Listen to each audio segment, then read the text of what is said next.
With Insomniac Games' Comic-Con panel slated for tomorrow, the Marvel Spider-Man 2 studio has begun building anticipation with a fresh interview and screenshot from Entertainment Weekly. The emphasis of this newest marketing blitz is Venom, with a new graphic showcasing the villain's symbiotic skin and lengthy tongue. Marvel creators have stated that symbiotes link with human hosts because they require adrenaline to survive. The Venom symbiote was drawn to Eddie Brock because a tumor in his brain created excessive levels of adrenaline. The symbiote would have died if a dying Eddie had not eventually auctioned it off to the highest bidder. Let's talk about their weakness. First one is the fire. Their connection didn't endure long when Peter Parker first wore the symbiote as a costume. Despite the symbiote's desire to remain attached, Peter was uninterested. He employed a combination of sound waves and fire to separate the two the first time. The sound waves did, in fact, break the link. Once separated, Peter used fire to herd the symbiote to his desired location. Peter used the fire to capture the symbiote in a glass jar. Second is electricity. When compared to Marvel's conventional continuity, the Ultimate Universe adds a slight twist to everything. Venom, in that version of the comic book universe, is a synthetic creation rather than an alien. This Venom was developed to counteract cancer treatment. The suit, which is genetically linked to the person for whom it is made, becomes a part of the person once worn. If an unsuitable person wears the suit, pieces of the suit can still fall off and infect other people. When exposed to an electric shock, such parts of the suit can vaporize.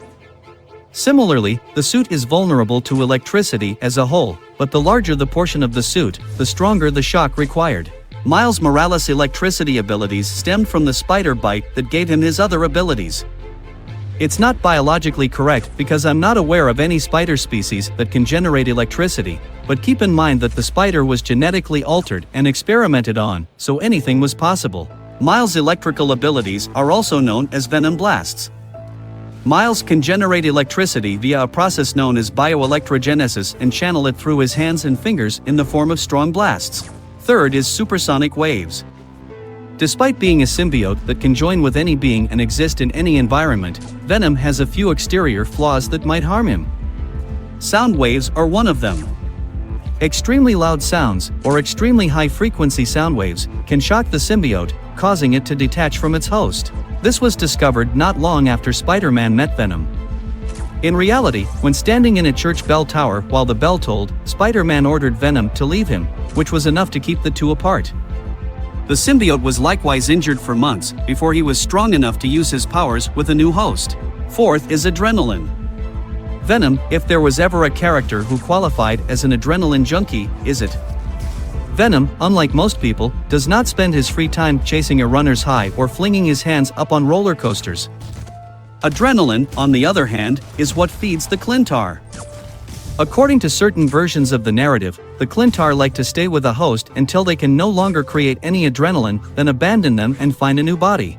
With Eddie Brock's disease weakening his adrenaline production, it was an ideal storm for Venom to use him as a host.